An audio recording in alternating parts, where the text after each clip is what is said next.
In this video I'm going to show you how to fix the error or the paper jam in your Epson ET-2803 printer. You can see in the screen it says paper jam has occurred and it displays there is a error information W01. Now I'll show you how to do that. Simply we have to go to the main screen of the printer, lift it up.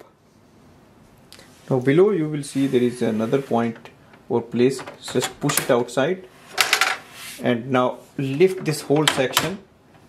Now lift it until it locks itself, and here we can see a paper jam. So we can simply take the paper out. Now close this section, let it go, close this door.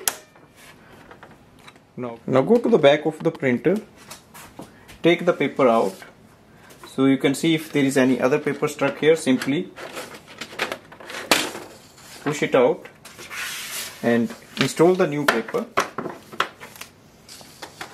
Go to the main screen. Go to the main screen and press this button.